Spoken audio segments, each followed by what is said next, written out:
Hello hello hello, welcome back. आप देख रहे हैं आपका अपना चैनल रिफॉर्म विद अमान। आज हम लोग बात करने वाले हैं पेरेंटिंग टिप्स। गार्जियन हजरात, हमारे पेरेंट्स, हमारे अभिभावक, हमारे माता पिता की परेशानियों को लेकर मैं आया हूँ। उनकी परेशानियाँ ये हैं कि हमारे बच्चे ज़िद्दी हैं, हमारे बच्चे चीज़ों को समझना नहीं चाहते, वो हर छोटी बातों पे ज़िद करने लग जाते हैं। कई बार ऐसा होता है कि बच्चे किसी चीज़ को अगर देख लेते हैं और उन चीज़ों को अगर वो नहीं दिया जाता उस बच्चे को, तो वो वहीं पर ज़िद के लिए अड़ जाते हैं और ऐसी हरकतें करने लगते हैं जिससे कि समाज में ये मिसालें दी जाने लगती है कि उनके जो बच्चे हैं, बच्चे की जो तरबियत है, बच्चे की जो देखभाल की जाती है वो सही ढंग से नहीं की जाती है, जिसकी वजह से बच्चे ऐसे करते हैं। तो वहाँ पे पेरेंट्स को जो है सर झुकाना पड़ता है। लेकिन क्या बच्चे जो जिद कर रहे हैं ये गलत कर रहे हैं? ये एक सवाल है। दूसरा सवाल ये है कि बच्चे जिद ही क्यों करते हैं? और तीसरा सवाल ये है कि बच्चों के जिद को कंट्रोल करने के लिए हम क्या करेंगे? आज ये 3 सवालों पे हम थोड़ी सी रोशनी डालने की कोशिश करते हैं, आपको ध्यान आकर्षित करने की कोशिश कर रहे हैं। हो सकता है कि बहुत सारी चीज़ों को मैं यहाँ पे नहीं पेश कर पाऊँ, लेकिन आपको ज़रूरत इस बात की है कि इस पूरी वीडियो को देखने के बाद अंत में ज़रूर बताएं कि कौन से ऐसे पॉइंट आपको सबसे अच्छे लगे जिसको करना बच्चों के जिद को कम करने के लिए ज़रूरी है, और कौन सा ऐसा पॉइंट छूट गया जो करके बच्चों की भविष्य को संवारा जा सकता है। तो आइए जानते हैं। हो सकता है कि आपके बच्चे अगर जिद कर रहे हैं तो अपने आप को आपकी तरफ ज़्यादा मतवज़्ज़ा करना चाहते हैं। वो बच्चा आपका ध्यान अपनी तरफ ज़्यादा आकर्षित करना चाह रहा है। उस ध्यान आकर्षित करने की वजह से हो सकता है कि आप उसे ध्यान नहीं दे पा रहे होंगे। तो ज़रूरत इस बात की है कि वही बच्चे जिद करते हैं जिनकी बातों को सुना नहीं जाता है। वही बच्चे जिद करते हैं जो ज़्यादा बुद्धिमान होते हैं। वही बच्चे जिद करते हैं जिनके पास एक अच्छी दलील होती है अपनी किसी बात को मनवाने का। वही बच्चे जिद करते हैं जो अपने आप को ये देखते हैं कि वो लीड कर सकता है, वो लीडर है। वही बच्चे जिद करते हैं जो दूसरों पे धौंस जमाना जानते हैं। बेशक ये सारी चीज़ें करना कोई बहुत बड़ा मसला नहीं है, करना चाहिए और कर सकता है। बच्चों का जिद करना कोई बहुत बुरा मसला नहीं है, बहुत गलत मसला नहीं है। बच्चे जिद करते हैं तब तक तो ठीक है, लेकिन उस जिद के आड़ में बच्चे अगर चीज़ें करना छोड़ दें या फिर बच्चों पे अगर जुल्म होने लगे तो फिर ये गलत है। तो बच्चों का जिद करना गलत नहीं है, लेकिन बच्चों के जिद के आड़ में अगर हमने उन पर सख्ती करना शुरू कर दिया या फिर बच्चा जिद के आड़ में हर वो चीज़ मनवाने लगे जो चीज़ उसके लिए ज़रूरी नहीं भी है, तो ये गलत है। तो आइए जानते हैं। सबसे पहले पेरेंटिंग टिप्स ये है कि बच्चों को आप सुने। अगर आप चाहते हैं कि बच्चा आपका सुने तो बच्चों का आप सुनना शुरू करें। बच्चों की सारी बातें आप सुने जो वो कहना चाह रहा है, और तब तक उसे नहीं टोकें जब तक वो पूरी बात कंप्लीट नहीं कर ले, पूरी बात कह नहीं दे। अगर वो कह चुका है तब फिर आप उसको उसी तरीके से बताएं जिस तरीके से वो सुनना चाहता है। जैसे कि अगर उसने अपना सारा खिलौना या खेलने की चीज़ें, अगर वो बड़ा बच्चा है तो बैट बॉल या फिर इस तरह से रिलेटेड चीज़ फुटबॉल कहीं फेंक डाला है, तो आइए आप उससे ये कहिए। एक ये कह सकते हैं कि इसे उठा कर रख दो, एक ये कह सकते हैं तुमने ऐसा क्यों फेंक दिया। क्या ऐसा कहना जिद्दी बच्चों को सही रहेगा? सोचिए ज़रा। तो मेरा मानना ये है कि जिद्दी बच्चों को ऐसा कहना सही नहीं रहेगा। हम उसे दूसरे तरीके से कह सकते हैं। हम ये कह सकते हैं कि चलो आज देखते हैं कि कौन कितना जल्दी फुटबॉल को उठाकर अपनी जगह पर रख देता है। कभी आप खुद से ही उठा के रखने की कोशिश कीजिए और ये कहिए कि क्या तुम मेरी मदद करोगे। देखिए फिर बच्चा आपकी मदद करने लगेगा। तो पहली और सबसे इम्पोर्टेंट पॉइंट ये था कि बच्चे का सुनने के बाद बच्चों को आप किसी नए तरीके के जरिए उसे अपनी तरफ मोटिवेट करें, अपनी तरफ मतवज़्ज़ा करें, अपनी तरफ आकर्षित करें।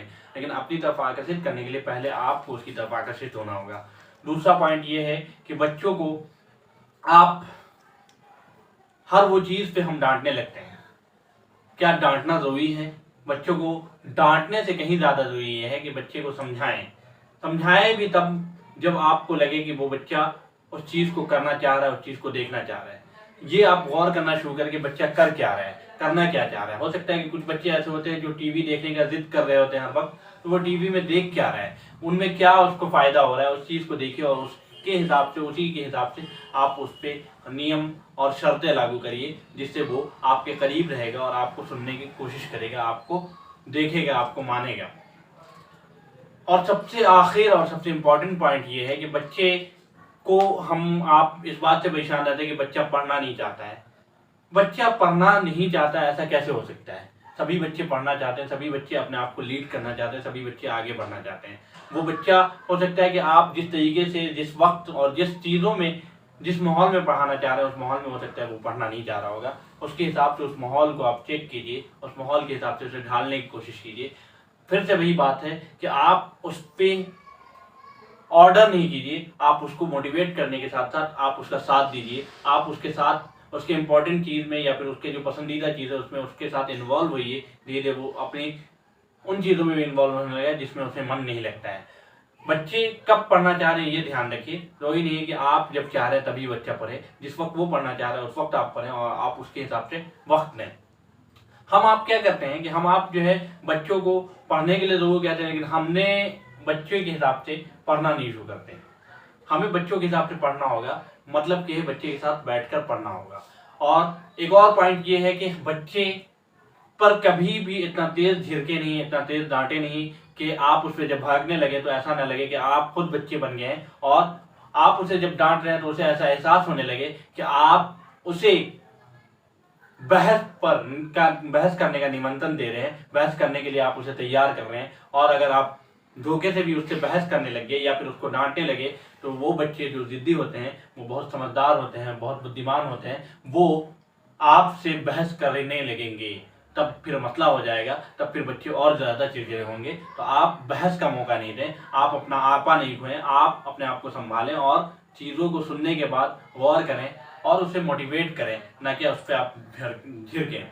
और सबसे आखिर पॉइंट ये है कि हम बच्चे को सोने के लिए जब कहते हैं तो बच्चा ये कहता है कि अभी हम नहीं सोएंगे। हो सकता है कि आप 10 बजे रात में बच्चे को कह रहे हैं सोने को, तो आप 10 बजे का मतलब 10 बजे सोना नहीं होता है। 10 बजे का मतलब ये है कि बच्चे को आप कहें कि क्या तुम कहानी सुनना पसंद करोगे, क्या तुम कल स्कूल जाना है तो तुम अपनी ड्रेस निकालना पसंद करोगे।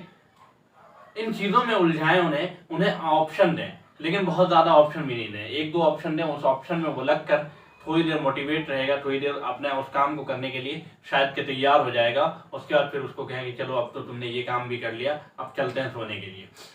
या फिर बच्चे को ये कहें कि चलो तुम्हें क्या पसंद है, सोने से पहले क्या तुम कहानी सुनना पसंद करोगे, क्या सोने से पहले तुम आइसक्रीम खाना पसंद करोगे, क्या सोने से पहले तुम टहलना पसंद करोगे, क्या सोने से पहले तुम कॉमिक्स पढ़ना पसंद करोगे, क्या करना पसंद करोगे। ये पूछें और उसकी उस पसंद की चीज़ों को आप उसके लिए करने की कोशिश करें। तो देखिए बच्चा फिर वक्त पे सोने भी लगेगा और चीज़ें ठीक ठाक होने लगेंगी। तो हम यहाँ पे ये जानने की कोशिश कर रहे हैं कि बच्चा ज़िद्दी है तो सही है कि नहीं, ये चेक करें सबसे पहले। और बच्चे की जिद को कंट्रोल करने के लिए इन 5 पॉइंट पे बेसिकली हम ख्याल रखेंगे तो बच्चा ज़रूर और ज़रूर जो है अपने जिद को कंट्रोल करेगा और जिद की दुनिया से आगे बढ़कर वो सफलता का परचम लहराएगा और एक कामयाब बच्चा बनेगा। तो बच्चों, इस पेरेंटिंग टिप्स के सीरीज में ये आपके लिए पहली वीडियो है, हमारे गार्जियन के लिए पहली वीडियो है। इंशाल्लाह इस पर दूसरी भी वीडियो आएगी, लेकिन इसके लिए ज़रूरत इस बात की है कि आप हमें कमेंट सेक्शन में बताएं कि आप किस तरह की परेशानियों से जूझ रहे हैं और क्या हो सकता है उस परेशानियों का हल। ऐसी चीज़ों को आप कमेंट सेक्शन में डालें और ज़रूर हम उस तरफ आपके लिए ज़रूर वीडियो लाएंगे। आप हमसे जुड़े रहें और इस वीडियो को ज़रूर शेयर करें, ज़्यादा से ज़्यादा लोगों के बीच शेयर करें। Thanks for watching.